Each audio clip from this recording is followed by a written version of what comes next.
اکثر ہم دیکھتے ہیں کہ لوگ اس فطری و اصولی ترتیب کو نظر انداز کر کے ایمان و اسلام کی تکمیل کے بغیر تقوی و احسان کی باتیں شروع کر دیتے ہیں،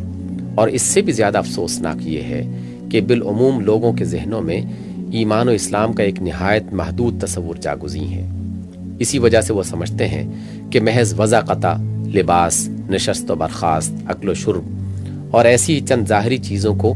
ایک مقررہ نقشے پر ڈھال لینے سے تقوی کی تکمیل ہو جاتی ہے، اور پھر عبادات میں نوافل و اذکار، اوراد و وظائف اور ایسے ہی بعض اعمال اختیار کر لینے سے احسان کا بلند مقام حاصل ہو جاتا ہے۔ حالانکہ بسا اوقات اسی تقوی اور احسان کے ساتھ ساتھ لوگوں کی زندگیوں میں ایسی صریح علامات بھی نظر آتی ہیں جن سے پتہ چلتا ہے کہ ابھی ان کا ایمان ہی سرے سے درست اور پختہ نہیں ہوا۔ یہ غلطیاں جب تک موجود ہیں، کسی طرح یہ امید نہیں کی جا سکتی کہ ہم اسلامی اخلاقیات کے نصاب پورا کرنے میں کبھی کامیاب ہو سکیں گے۔ لہٰذا یہ ضروری ہے کہ ہمیں ایمان، اسلام، تقوی اور احسان کے ان چاروں مراتب کا پورا تصور حاصل ہو، اور اس کے ساتھ ہم ان کی فطری ترتیب کو بھی اچھی طرح سمجھ لیں۔ ایمان، اس سلسلے میں سب سے پہلے ایمان کو لیجئے، جو اسلامی زندگی کی بنیاد ہے۔ ہر شخص جانتا ہے کہ توحید و رسالت کے اقرار کا نام ایمان ہے۔ اگر کوئی شخص اس کا اقرار کرے تو اس سے وہ قانونی شرط پوری ہو جاتی ہے جو دائرہ اسلام میں داخل ہونے کے لیے رکھی گئی ہے، اور وہ اس کا مستحق ہو جاتا ہے کہ اس کے ساتھ مسلمانوں کا سا معاملہ کیا جائے۔ مگر کیا یہی سادہ اقرار جو ایک قانونی ضرورت پوری کرنے کے لیے کافی ہے؟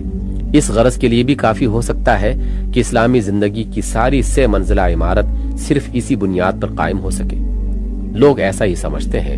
اور اسی لیے جہاں یہ اقرار موجود ہوتا ہے وہاں عملی اسلام اور تقوی اور احسان کی تعمیر شروع کر دی جاتی ہے، جو اکثر ہوائی قلعہ سے زیادہ پائیدار ثابت نہیں ہوتی۔ لیکن فی الواقع ایک مکمل اسلامی زندگی کی تعمیر کے لیے یہ ناگزیر ہے کہ ایمان اپنی تفصیلات میں پوری طرح وسیع اور اپنی گہرائی میں اچھی طرح مستحکم ہو۔ ایمان کی تفصیلات میں سے جو شعبہ بھی چھوٹ جائے گا، اسلامی زندگی کا وہی شعبہ تعمیر ہونے سے رہ جائے گا، اور اس کی گہرائی میں جہاں بھی کسر رہ جائے گی، اسلامی زندگی کی عمارت اسی مقام پر بودی ثابت ہوگی۔ مثال کے طور پر ایمان باللہ کو دیکھیے، جو دین کی اولین بنیاد ہے۔ آپ دیکھیں گے کہ خدا کا اقرار اپنی سادہ صورت سے گزر کر جب تفصیلات میں پہنچتا ہے تو لوگوں کے ذہن میں اس کی بے شمار صورتیں بن جاتی ہیں۔ کہیں وہ صرف اس حد تک ختم ہو جاتا ہے کہ بے شک خدا موجود ہے اور دنیا کا خالق ہے اور اپنی ذات میں اکیلا ہے۔ کہیں اس کی انتہائی وسعت بس اتنی ہوتی ہے کہ خدا ہمارا معبود ہے اور ہمیں اس کی پرستش کرنی چاہیے۔ کہیں خدا کی صفات اور اس کے حقوق و اختیارات کا تصور کچھ زیادہ وسیع ہو کر بھی اس سے آگے نہیں بڑھتا کہ عالم الغیب، سمیع و بصیر، سمیع الدعوات، قاضی الحاجات اور پرستش کی تمام جزوی شکلوں کا مستحق ہونے میں خدا کا کوئی شریک نہیں، اور یہ کہ مذہبی معاملات میں آخری سند خدا ہی کی کتاب ہے۔ ظاہر ہے کہ ان مختلف تصورات سے ایک ہی طرز کی زندگی نہیں بن سکتی، بلکہ جو تصور جتنا محدود ہے، عملی زندگی اور اخلاق میں بھی لازماً اسلامی رنگ اتنا ہی محدود ہوگا۔ حتیٰ کہ جہاں عام مذہبی تصورات کے مطابق ایمان باللہ اپنی انتہائی وسعت پر پہنچ جائے گا، وہاں بھی اسلامی زندگی اس سے آگے نہ بڑھ سکے گی کہ خدا کے باغیوں کی وفاداری اور خدا کی وفاداری ایک ساتھ کی جائے، یعنی نظام کفر یا نظام اسلام کو سمو کر ایک مرکب بنا لیا جائے۔ اسی طرح ایمان باللہ کی گہرائی کا پیمانہ بھی مختلف ہے۔ کوئی خدا پہ اقرار کرنے کے باوجود اپنی کسی معمولی چیز کو بھی خدا پر قربان کرنے کے لیے آمادہ نہیں ہوتا۔ کوئی بعض چیزوں سے خدا کو عزیز تر رکھتا ہے، لیکن بعض چیزیں اسے خدا سے زیادہ عزیز تر ہوتی ہیں۔ کوئی اپنی جان و مال تک خدا پر قربان کر دیتا ہے، مگر اپنے رجحانات نفس اور اپنے نظریات و افکار کی قربانی یا اپنی شہرت کی قربانی اسے گوارا نہیں ہوتی۔ ٹھیک اسی تناسب سے اسلامی زندگی کی پائیداری و ناپائیداری بھی متعین ہوتی ہے، اور انسان کا اسلامی اخلاق ٹھیک اسی مقام پر دغا دی جاتا ہے جہاں اس کے نیچے ایمان کی بنیاد کمزور رہ جاتی ہے۔ ایک مکمل اسلامی زندگی کی عمارت اگر اٹھ سکتی ہے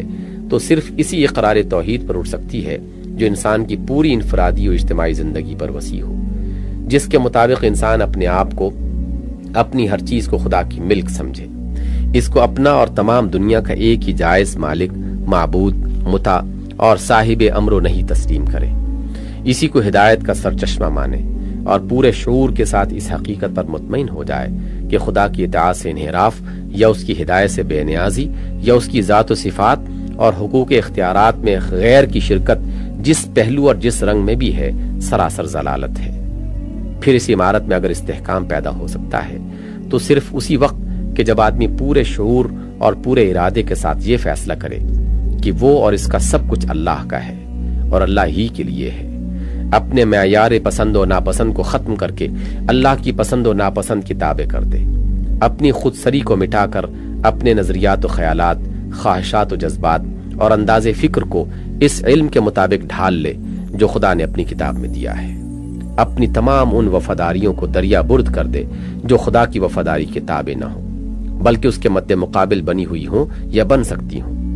اپنے دل میں سب سے بلند مقام پر خدا کی محبت کو بٹھائے اور ہر اس بت کو ڈھونڈ ڈھونڈ کر اپنے نہان خانہ دل سے نکال پھینکے جو خدا کے مقابلے میں عزیز تر ہونے کا مطالبہ کرتا ہو، اپنی محبت اور نفرت، اپنی دوستی اور دشمنی، اپنی رغبت اور کراہیت، اپنی صلح اور جنگ، ہر چیز کو خدا کی مرضی میں اس طرح گم کر دے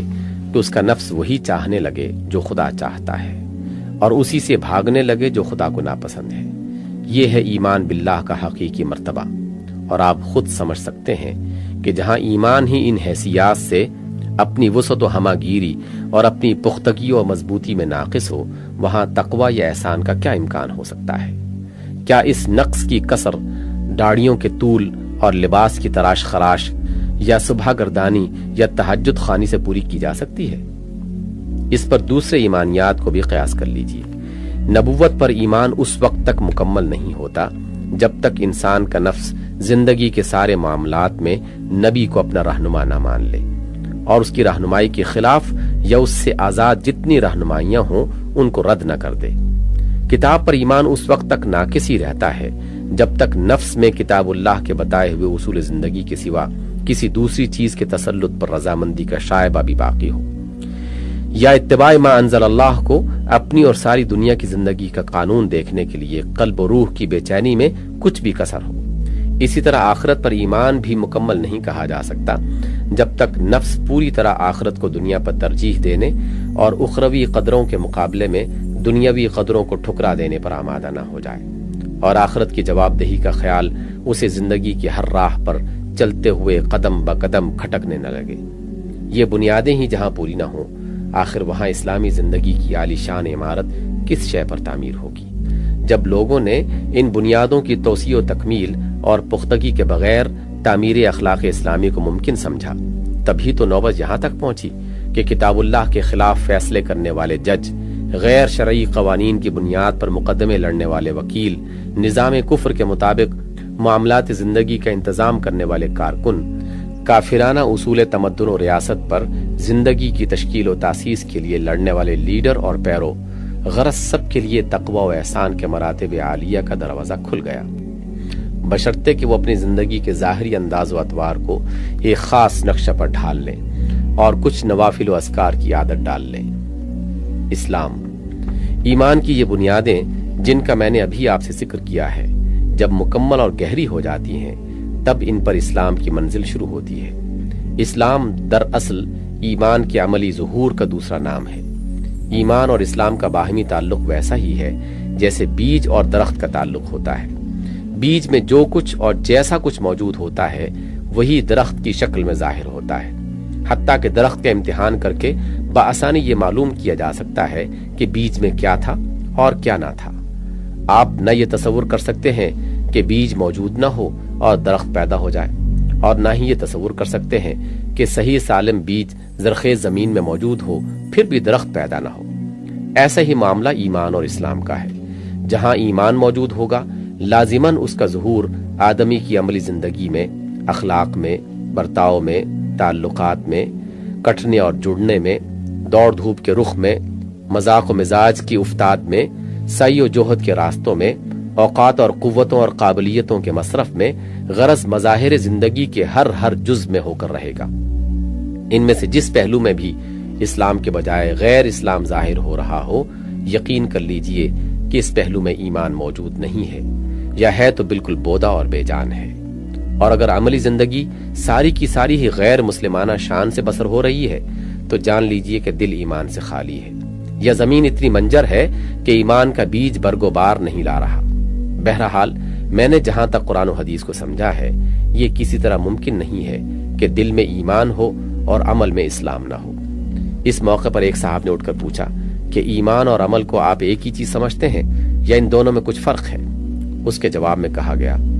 آپ تھوڑی دیر کے لیے اپنے ذہن سے ان بحثوں کو نکال دیں جو فقہا اور متکلمین نے اس مسئلے میں کی ہیں، اور قرآن سے اس معاملے کو سمجھنے کی کوشش کریں۔ قرآن سے صاف معلوم ہوتا ہے کہ اعتقادی ایمان اور عملی اسلام لازم و ملزوم ہے۔ اللہ تعالیٰ جگہ جگہ ایمان اور عمل صالح کا ساتھ ساتھ ذکر کرتا ہے، اور تمام اچھے وعدے جو اس نے اپنے بندوں سے کیے ہیں انہی لوگوں سے متعلق ہیں جو اعتقاداً مومن اور عملاً مسلم ہوں۔ پھر آپ دیکھیں گے کہ اللہ تعالیٰ نے جہاں جہاں منافقین کو پکڑا ہے وہاں ان کے عمل ہی کی خرابیوں سے ان کے ایمان کے نقص پر دلیل قائم کی ہے، اور عملی اسلام ہی کو حقیقی ایمان کی علامت ٹھہرایا ہے۔ اس میں کوئی شک نہیں کہ قانونی لحاظ سے کسی شخص کو کافر ٹھہرانے اور امت سے اس کا رشتہ کاٹ دینے کا معاملہ دوسرا ہے، اور اس میں انتہائی احتیاط ملحوظ رکھنی چاہیے، مگر میں یہاں اس ایمان و اسلام کا ذکر نہیں کر رہا ہوں جس پر دنیا میں فقہی احکام مرتب ہوتے ہیں، بلکہ یہاں ذکر اس ایمان و اسلام کا ہے جو خدا کے ہاں معتبر ہے اور جس پر اخروی نتائج مترتب ہونے والے ہیں۔ قانونی نقطہ نظر کو چھوڑ کر حقیقت نفس الامری کے لحاظ سے اگر آپ دیکھیں گے تو یقیناً یہی پائیں گے کہ جہاں عملاً خدا کے آگے سپر اندازی اور سپردگی و حوالگی میں کمی ہے، جہاں نفس کی پسند خدا کی پسند سے مختلف ہے، جہاں خدا کی وفاداری کے ساتھ غیر کی وفاداری نبھ رہی ہے، جہاں خدا کا دین قائم کرنے کی سعی کے بجائے دوسرے مشاغل میں انہماک ہے، جہاں کوششیں اور محنتیں راہ خدا کے بجائے دوسری راہوں میں صرف ہو رہی ہیں، وہاں ضرور ایمان میں نقص ہے، اور ظاہر ہے کہ ناقص ایمان پر تقوی اور احسان کی تعمیر نہیں ہو سکتی، خواہ ظاہر کے اعتبار سے متقیوں کی سی وضع بنانے اور محسنین کے سے بعض اعمال کی نقل اتارنے کی کتنی ہی کوشش کی جائے۔ ظاہر فریب شکلیں اگر حقیقت کی روح سے خالی ہوں تو ان کی مثال بالکل ایسی ہی ہے جیسی ایک نہایت خوبصورت آدمی کی لاش بہترین وضع و حیت میں موجود ہو مگر اس میں جان نہ ہو۔ اس خوبصورت لاش کی ظاہری شان سے دھوکہ کھا کر اگر آپ اس سے کچھ توقعات وابستہ کر لیں گے تو واقعات کی دنیا اپنے پہلے ہی امتحان میں اس کا ناکارہ ہونا ثابت کر دے گی، اور تجربے سے آپ کو معلوم ہو جائے گا کہ ایک بدصورت مگر زندہ انسان ایک خوبصورت مگر بے روح لاش سے بہتر اور زیادہ اچھا ہے۔